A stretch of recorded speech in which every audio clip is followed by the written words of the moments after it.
6 morts au total en République démocratique du Congo dans un affrontement opposant l'armée congolaise et des membres de Wazalendo. Les détails à retrouver dans cette édition. Rencontre officielle entre le président français Emmanuel Macron et son homologue sénégalais Bassirou Diomaye Faye à Paris. Au centre des discussions, la relation bilatérale entre les deux pays. Les détails à retrouver également dans ce journal.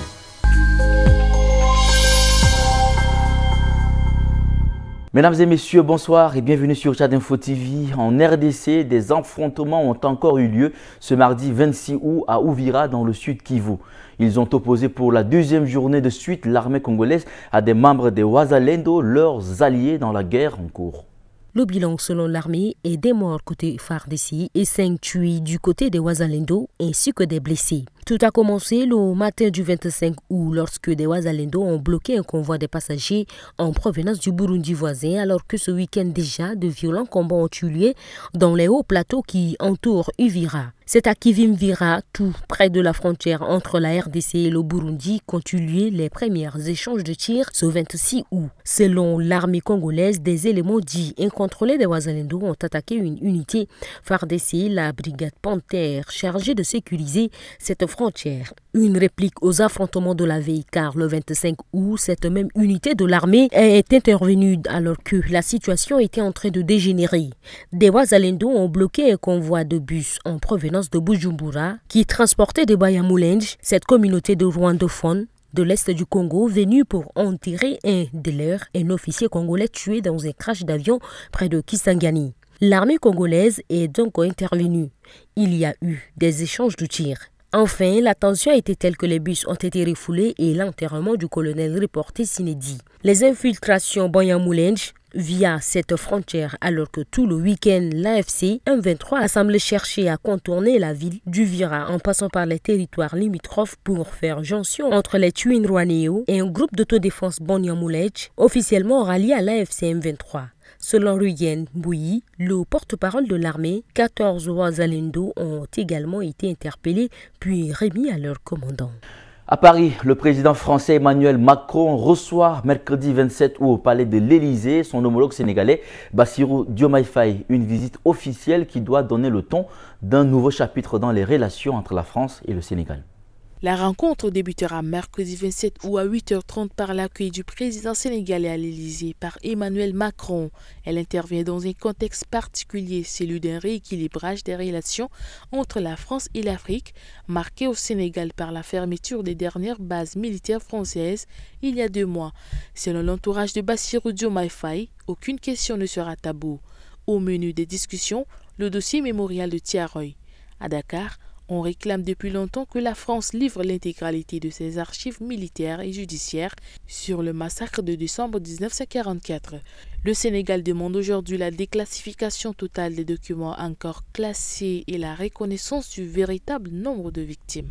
En Côte d'Ivoire, 4 morts recensés dans une incursion menée par des hommes armés non identifiés selon l'état-major des armées ivoiriennes. Cela s'est produit dans la nuit de dimanche à lundi dans le nord du pays. C'est le premier incident meurtrier dans cette zone depuis 2021. L'attaque s'est produite vers 2 h du matin dans le département de Téini, au nord de la Côte d'Ivoire, près de la frontière avec le Burkina Faso, plus précisément dans le village de Difita, selon un communiqué de l'état-major ivoirien. Le commandement de la zone opérationnelle Nord a engagé des moyens aériens et terrestres, indique le communiqué. Les assaillants se sont enfuis. Le bilan humain est lourd. 4 paysans tués selon l'armée. Un habitant porté disparu et une personne grièvement blessée. À cela s'ajoutent des dégâts matériels. Plusieurs cases ont été incendiées, du bétail emporté et des engins de locomotion détruits. L'attaque n'a pas été revendiquée. Cela ressemble à un acte criminel, affirme une source sécuritaire qui évoque un règlement de compte contre des personnes qui soutiennent des VDP, les volontaires pour la défense de la patrie, ces supplétifs civils de l'armée burkinabé. Aucun incident meurtrier n'avait été enregistré au nord de la Côte d'Ivoire ces derniers temps. Depuis les attaques survenues à Kafolo, au nord de la Côte d'Ivoire en 2020 et en 2021, l'armée a renforcé les contrôles dans cette zone. En juin 2020, une attaque contre une emprise de l'armée dans ce village a fait 14 morts, tous des militaires. Le même village a été de nouveau attaqué en mars 2021. 5 personnes y avaient trouvé la mort, dont 2 militaires.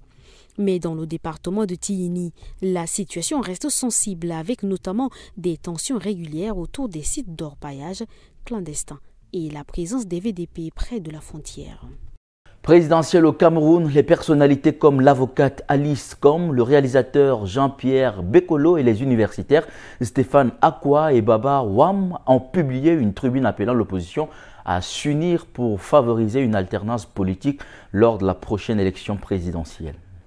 Le collectif constate l'incapacité actuelle des différents candidats à former une coalition pour la présidentielle au Cameroun prévue le 12 octobre 2025. Il les exhorte à mener des négociations sérieuses et à mettre de côté leurs ambitions personnelles pour privilégier une stratégie commune et un candidat unique, un choix crucial. Le collectif intellectuel patriote camerounais mentionne aussi la nécessité d'un projet de société. Les signataires insistent en effet sur le fait que le simple changement de président est insuffisant. Ils demandent un projet de refondation nationale clair qui inclut une révision de la Constitution pour limiter strictement le nombre de mandats présidentiels et assurer une séparation des pouvoirs, mais aussi la modernisation de l'État et une relance économique. Pour eux, il faudra aussi une véritable réconciliation nationale qui passe via des actes concrets. La libération sans condition des prisonniers politiques, le rapatriement de la dépouille de l'ancien président Amadou Ahidjo, décédé en exil en 1989, et la création d'une commission vérité et réconciliation. Bien avant que le processus électoral ne soit engagé, le collectif avait demandé à Paul Biya de ne pas s'engager pour laisser le jeu politique ouvert à un vrai débat d'idées. En Colombie, les combats et tensions avec les groupes de dissidents FARC se poursuivent. Ce mardi 26 août, le ministre de la Défense a confirmé que 34 soldats ont été pris en otage dans la région du Guaviare, dans le sud du pays. Des civils manipulés par un groupe de dissidents FARC seraient à l'origine de l'attaque. La Colombie traverse sa pire crise de violence depuis une décennie. Dans sa conférence de presse, le ministre colombien de la Défense Pedro Sanchez parle d'une action illégale criminelle de certaines personnes vêtues en civil qui disent détenir des militaires. Pour lui, il est clair que les civils sont utilisés car il demande en échange de la libération des otages, la restitution de corps des dissidents, des forces armées révolutionnaires de Colombie, de la région du Guaviare, des membres de l'EMC, état-major central. En Colombie, les groupes armés ont souvent recours à cette pratique misant sur le fait que les forces de l'ordre n'attaquent pas les civils. De même, la pratique des enlèvements est régulière, mais rarement autant de personnes sont prises en otage. Cela montre bien une hausse de tension et de la violence dans le pays. Depuis la semaine dernière, l'armée a intensifié ses actions contre ce groupe de dissidents autour de l'attentat au camion piégé qui a tué 6 personnes et en a blessé 60 à Cali le 22 août. Le même jour, près de Medellín, deuxième ville du pays, 13 policiers ont été tués lors d'échanges de tirs et le lancement du drone explosif contre un hélicoptère alors qu'ils entouraient une campagne d'éradication des plants de coca.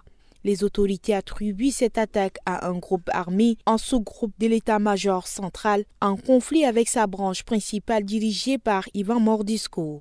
Après ces attentats, le ministre de la Défense avait rassuré que l'État colombien déployait tous les moyens pour neutraliser les menaces contre la sécurité. Des combats ont fait 10 morts parmi les dissidents et 2 ont été capturés. De son côté, le chef des dissidents, Iván Mordisco, a critiqué le plan de paix du gouvernement, le qualifiant de stratégie de guerre. C'est la fin de cette édition. Merci de l'avoir suivi. L'information continue sur Tchad Info TV.